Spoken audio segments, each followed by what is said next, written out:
Konosuba is a show known and loved for its refreshing humor that you don't see too often. We all know and love the main cast, their little adventure, and especially the interaction between them is just so good. But that's not everything the show has to offer. 90% is filled with humor, but the last 10% is at least supposed to be a world similar to a game. You know, like a classic isekai. Konosuba world has stats, levels, items, abilities, and even more things. Because the show doesn't really focus too much on these things, I will take the job and explain the world setting, story, and many more. So let's begin with the multiple worlds this show has. If you don't know, Konosuba actually has a multiverse, kind of. There are 4 different worlds with different time flows. There is the normal human world identical to the real world, and then we have the Konosuba version of Hell and Heaven. Hell is the place where demons are born and where they return after they die, but that's kinda all we know about it. Heaven, unlike what we think, is a very boring place. There is nothing you can do except gazing at the light for all eternity.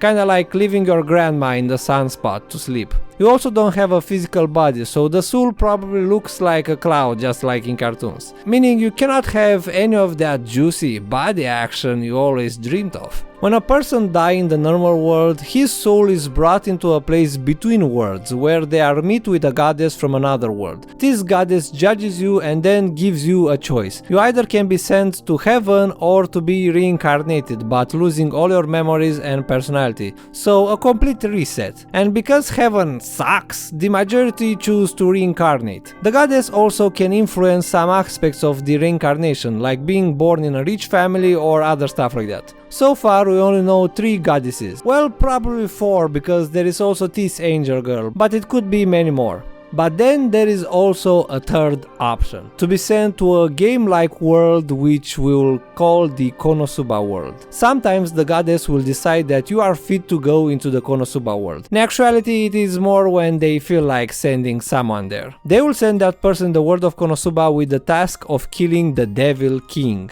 So let's give a bit of introduction to the Konosuba world. This play is like a MMO. It is a magical world with skill and classes that can be learned by gaining XP from killing different creatures, but those things are mainly an interest for adventurers. The majority of people consists of normal working people like sailors or constructors and all that jazz. The adventurers will enter a guild where they will receive tasks from various people to do jobs like killing monsters or using magic for helping with stuff like purifying water or literally anything. Everything was all fun and peaceful until the Devil King appeared. We know very little about him so far. We know that he is the main antagonist of the world of Konosuba and he is constantly attacking the capital and the inhabitants of the world with the purpose to conquer this world. But it is unspecified for how long this was going on. The Devil King has a massive army formed of various monsters, but he also has a line of 8 generals, the top dogs and most powerful individuals in his army. We actually have already met 6 of them in the anime, so let's talk a bit about them. Whiz initially was an adventurer, known as the Ice Witch. In the past, she and her party were pretty powerful. They even fought the Devil King's generals multiple times, but at one point they were defeated and Whiz was forced to join the Devil King as a general in order to save her party for a curse.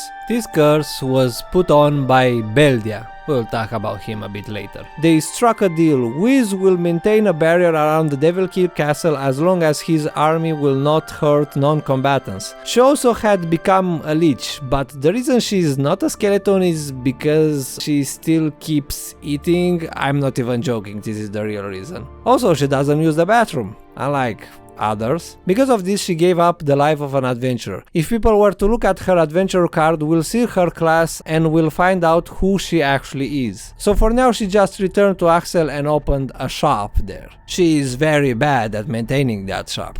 Beldia was initially a human. He was a very honorable knight who was unjustly executed, so his anger transformed him into a Dullahan, and he joined the Devil King. A Dullahan is a creature on a horse with his head decapitated. Now he's one of the best swordsmen there is in the army. He also is a massive pervert. Vanir is an ancient being and the Duke of Hell, meaning he's one of the rulers of Hell. He manifested a part of himself into the world using a mask and made a deal with the Devil King to maintain another barrier at his castle just like Whiz. So he's not really on the direct command of the Devil King. Hans is a poisonous slime who is very powerful, and because of his poisonous nature and personality, he was avoided by the others, so he just joined the Devil King army and raised to the rank of a general. Sylvia is a chimera that has the power to absorb other creatures and gain their powers and attributes. She was initially a man and now, well, technically she is half man or something. Sadly for her, she is only loved by her monster army. And finally we have Wallback, a dark god, specialized in all sorts of magic. She was actually the goddess of sloth and violence, but she was deemed as a dark god after she joined the Devil King. At some point she was separate into two beings, one representing sloth, which is her main body, and the violence took the form of a black beast, similar to a dragon or something. There are two more generals, but we haven't met them yet. So shortly, the idea is that the Devil King and his army are goddamn strong, and they are a threat to this world, so this is the time where we go back to the place between dimensions with the goddess. So, like I said, sometimes someone will have the opportunity to go to the Konosuba world with their body and memories intact, with the purpose to defeat the Devil King and save the world. But that's not all. The person will also get a little bit of a help. He is against the Devil King after all, so he definitely needs a lot of help. The goddess will give them the opportunity to choose a cheat item or a divine treasure or a secret treasure or whatever, it has many names. Those items are insanely powerful and have reality bending abilities. Well, not really, some of them do, but the idea is that these items can make you extremely overpowered and are supposed to help you defeat the Devil King. Sadly, none of them were used for that purpose. The people sent in the Konosuba world were extremely dumb or didn't care, or both of them. So let's talk about these items and their users. There are a bunch of them who are just name drop, like different weapons or super abilities that enhance your strength or magic, but let's go to the ones we actually see or know a bit more about them. First we have the magic mallet that drops gold every time it is swinged, giving the user infinite money. Doesn't seem that good at first, especially in a fight, but I guess you could buy expensive equipment with it, or just live a life of a rich guy. But the others are actually super powerful, like the body swap necklace. This allows the user to swap bodies with anyone he wants for a short period of time. Presumably you would also gain all their stats and abilities of that person, so you could even beat a tough opponent by just switching with him or using him to beat his allies or whatever, something like that. But the actual insane ability is that while body swapped, if one of the two dies, the swap will be permanent, meaning the user could live forever by switching his old body with a younger one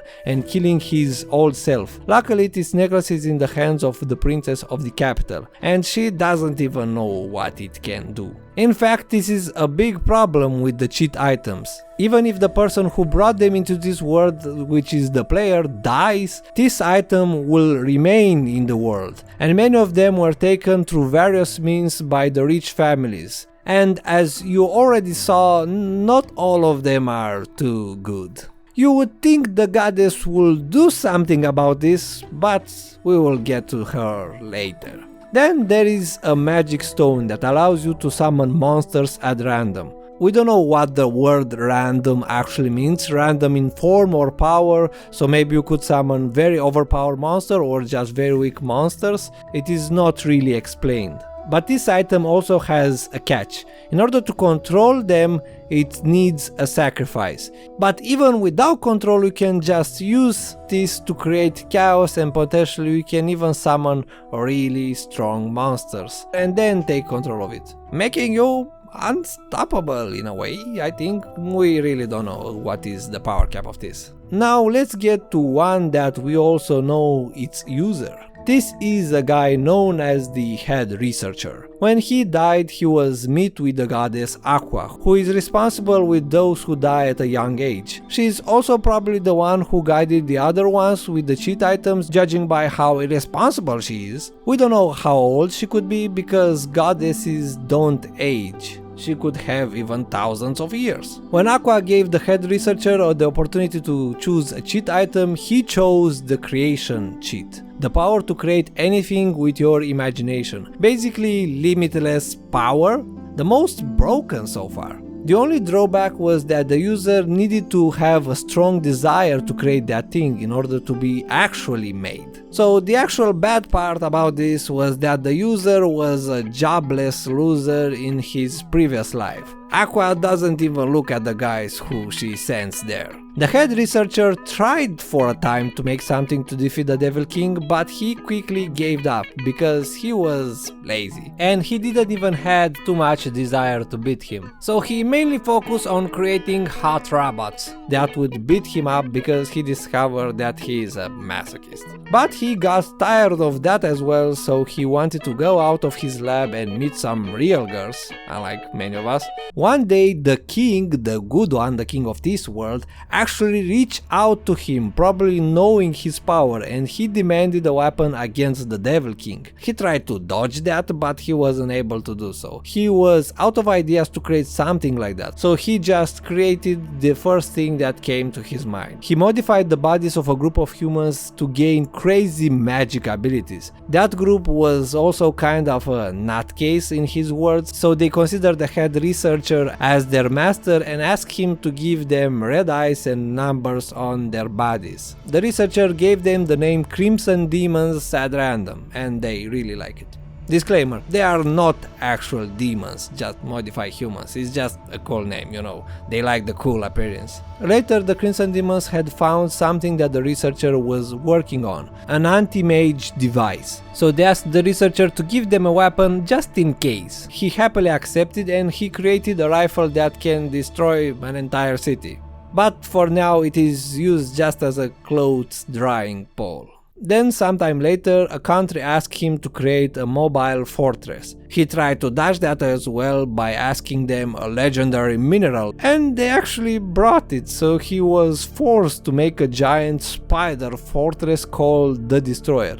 And well, it went out of control. That thing destroyed the country and the head researcher was stuck in it, and he even died there because he didn't find any way out. And now the Destroyer just moves pointlessly around the world and stories about it are told to the kids. This supposedly happened hundreds of years ago, and before we go into the next player, we should explain how this time flow works, because the head researcher knew what cat girls are and game codes on joysticks, because he used them as passwords to his lab. This is because how time passes in different worlds. Let's take the normal world as a base of comparison. The heavens moves extremely slow compared with the normal world, and the Konosuba world moves extremely fast. So just a few years in the normal world could mean more than 100 years in the Konosuba world. So in order to meet with another player, both of you need to die and be sent there around the same time in the normal world, which is the case of the next two players.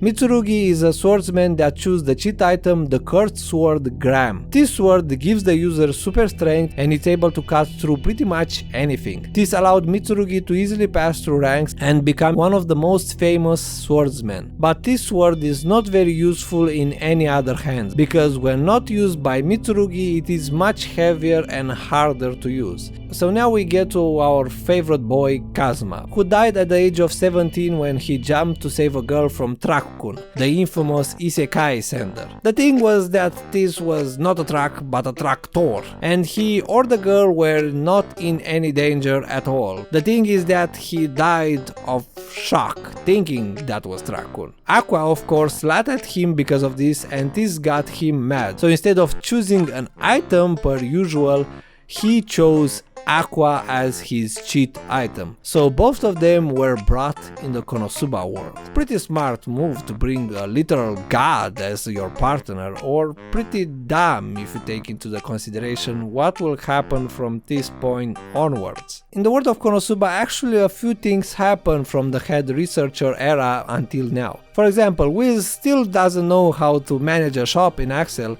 Sylvia often tries to attack the Crimson Demon village, but they are always defeated because they are just too damn strong. The Crimson Demon even captured Wellback some years ago, and they sealed both of her halves somewhere around the village because they thought having a dark god sealed around them is cool and will be a cool tourist attraction. Again, those guys first and foremost care about appearance. That's why they have those weird introduction, and also treat their fights against the Devil King army as another tourist attraction, as a light spectacle. And they even debate if they should destroy the Devil King castle or keep it for yet another tourist attraction. Also, we should talk about the cults. We only know about two of them. The Axis cult, who worships Aqua. They are actually very few in numbers, but they are so obsessed and fanatical that despite the number, Aqua still draws a lot of power from them, because God's powers are provided by the Fate people having them. You really don't want to stay near them. They would use any method in order to make you join the cult. And then there is the Ares cult, who worship Ares,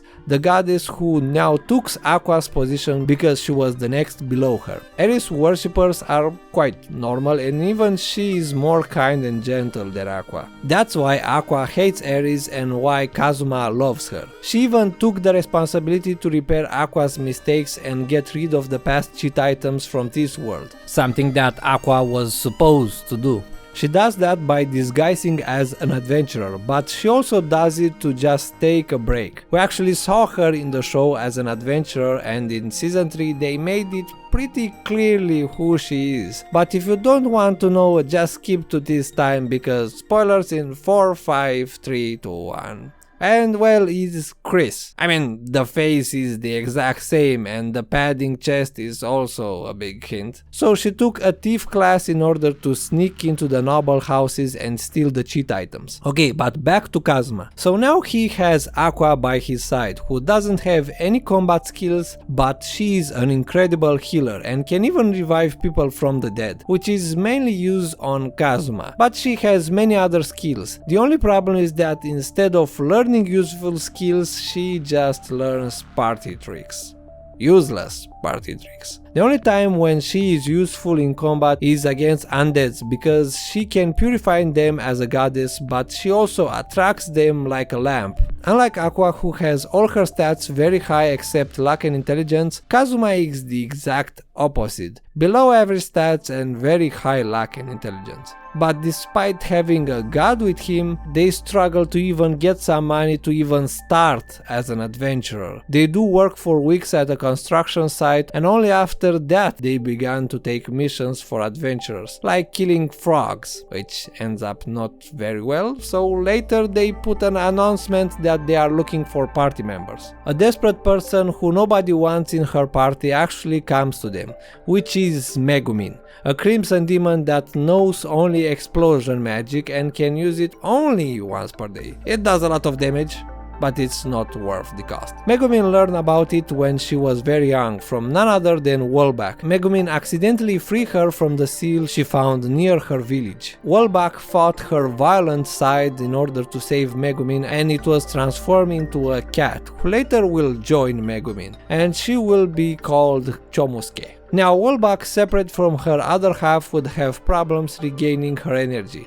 so she would often visit the hot springs for that. Two of her worshipping demons tried to take her other half back, but Ares was defeated and returned to hell, and Host made a deal with Megumin's sister, so after his defeat, one day he will be summoned back as her familiar. Now, in the present, Megumin joins Kazuma party, one way or another, and then a noble crusader and a big horny masochist called Darkness ask to join them. She is quite powerful and her defense are some of the best, because royal bloodlines have special stats, but she has the worst aim and cannot land a single hit, so she mostly is just a mid shield.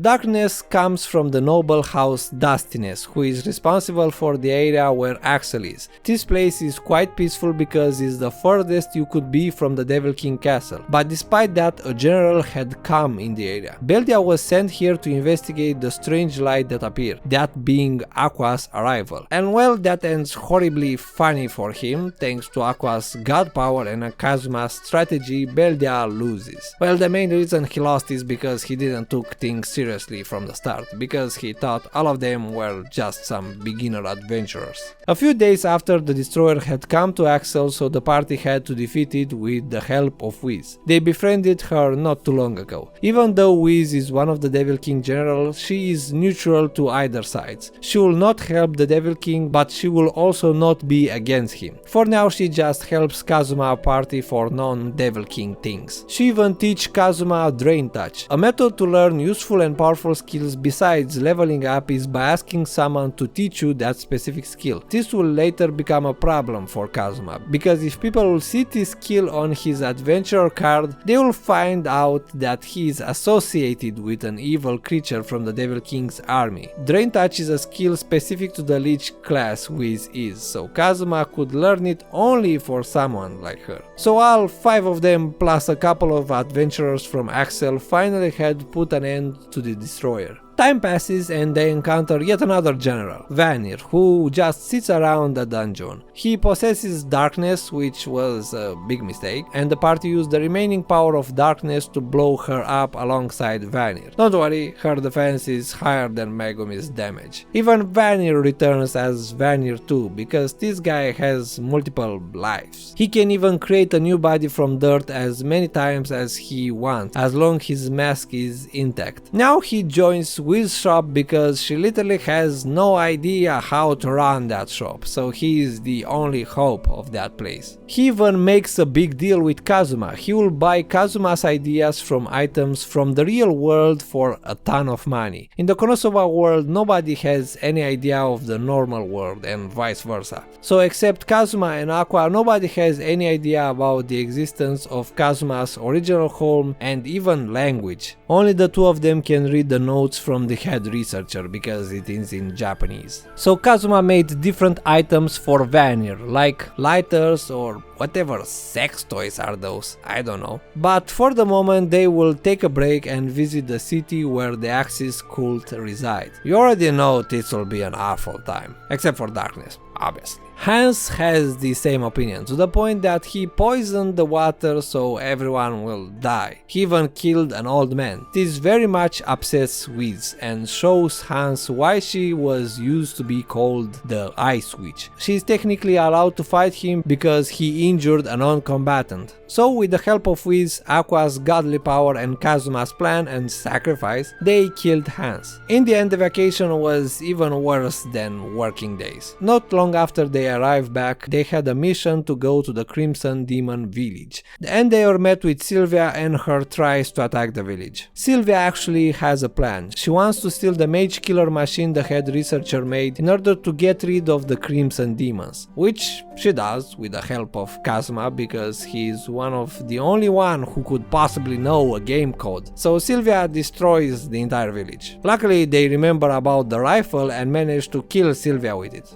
Until it didn't. She meets with Hans and Beldia in the afterlife. Her struggle for life allowed her to absorb them and transform into this amalgamation. Whis and Vanir had come to the village for some business earlier, so they are seen by Sylvia. This is a problem because, at least for Vanir, the Devil King thought he was dead, so he doesn't want him to know about this because it will affect his business. So they fight against her alongside Kazuma's party, and also the Crimson Demons. They give all their powers to Megumin to deal a massive explosion that killed Sylvia for good. Probably. So 5 out of 8 generals are out. Well, Whis and Vanir are still around, but they are allies for now. Probably. And now in season 3 we enter in the arc where Kazuma will visit the capital and the princess. His crush Eris tasks him to help one of her followers, Chris, yeah sure, to retrieve 2 cheat items. One was at the princess, which they retrieve, so half of the job is already done. And the second one is hinted to be in the possession of this guy, who really seems to be very interested in darkness. So now, as a final arc of the season 3, they need to go and get darkness back from this guy. And that's kinda all for season 3 and the rest of the anime. Hopefully we'll get more of it. And maybe even a bit sooner this time. For now, this is the end of the anime. Now, a lot more stuff actually happened, but that plays more into the comedy of the show, rather than the actual big picture plot. Here we are talking about the story, not the jokes. The jokes are good, but for that you need to watch the show. I cannot explain jokes. Now finally, there is a thing I haven't mentioned yet. I mean, this is actually the point of this entire video. This is why I wanted to make this video. The purpose was actually join the Axis cult.